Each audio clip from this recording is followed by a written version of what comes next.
Hello, my friends and family. This is Veronica, and I'm back on this very icy cold Saturday late afternoon to share with you my perfumes of the week and to give you some final thoughts on these, to rate them, and to give them awards. So, this is like an award ceremony for all of my little perfume friends from the week. So, say hello to my little friends. Quick names, we have Draco by Tiziana Terenzi. We have Womanity by Thierry Mugler. We have Emeraude by Coty, C-O-T-Y. We have Ambre Vanille by Laura Mercier. Bulletproof from Tokyomilk. Pure Poison from Dior, and Je Ose from Guy Laroche. So those were the scents of the week. And I love them all in different ways. And some had some slight problems, which I'm going to talk about. So the next thing I'm going to do is give you a quick phrase to describe each of these. So no more than just a few words for overarching thoughts. Draco is musky tea, a tea note with fruit in it as well. Womanity is sweet and salty, oceanic fig. Emeraude is grassy, green, powdery loveliness. Ambre Vanille is a warm amber cookie with milk. Bulletproof is incensey, coconutty tea. Pure Poison is fresh, green, uplifting, and light. And Je Ose is earthy, herbaceous, vintage. And rankings for these. Draco, I would give maybe a 7.5 to an 8. Womanity, 8.5, maybe a 9. Emeraude, a solid 6. Ambre Vanille, an 8.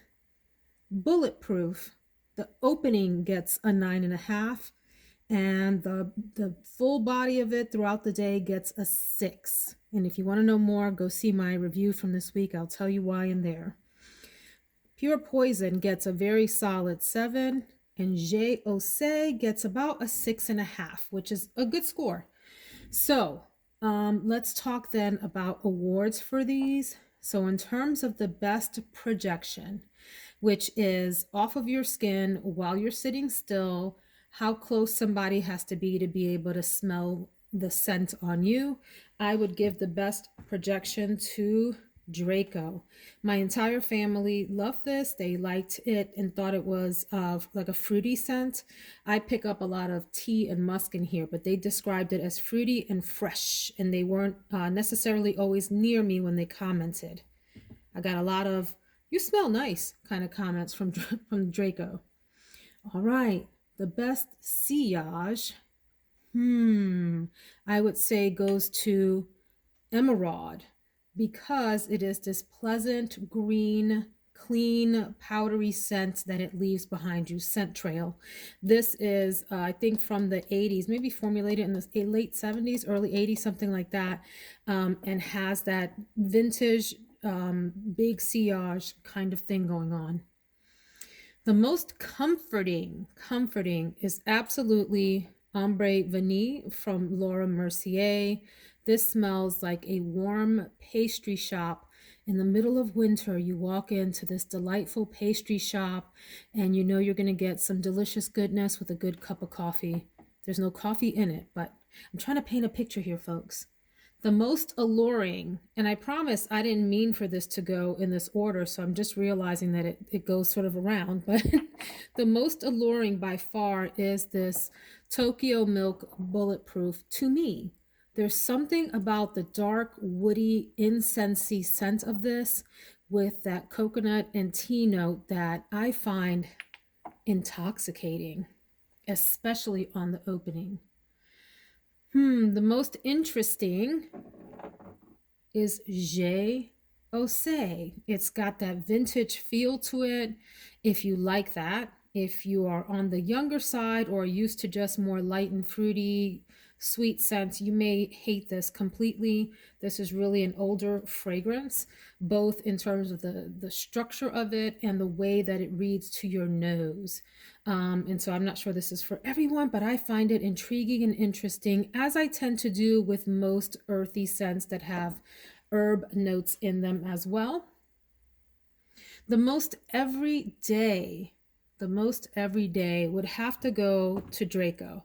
I could see this really doing well in all kinds of settings, but mostly daytime office, running errands, hanging out with the family, enjoying daytime events. Very, very pleasant smell, non-offensive.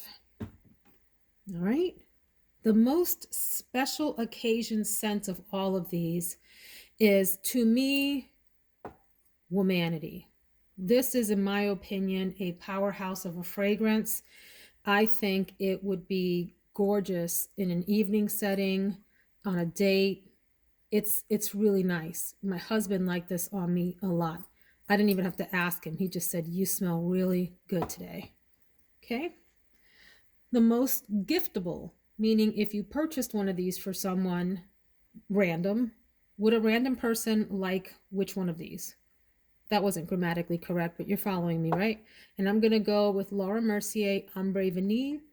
I can't imagine anyone not liking that scent. It is very gourmand. So, most people like gourmand, but it's not like a heavy cloying gourmand. It's on the lighter side. Very nice, very almond, maybe with a little coconut kind of smell, but heavy almond cookie kind of smell. All right. And then the best blind buy, for the same reason, would probably go to Laura Mercier. If you were to purchase any one of these as the random watcher and I didn't know your taste, I would think you would like this one the best. Blind buy. Did we just say that? We just said blind buy. Move on, Veronica. The best bottle. This is tough. This is tough. Let me think about this one for a second. I want to say Womanity because I find the top of this just so interesting. And check this out.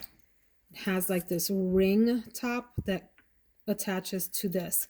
However, I also want to say Draco because the Tiziana Terenzi bottles are just something else. These are super heavy luxe bottles.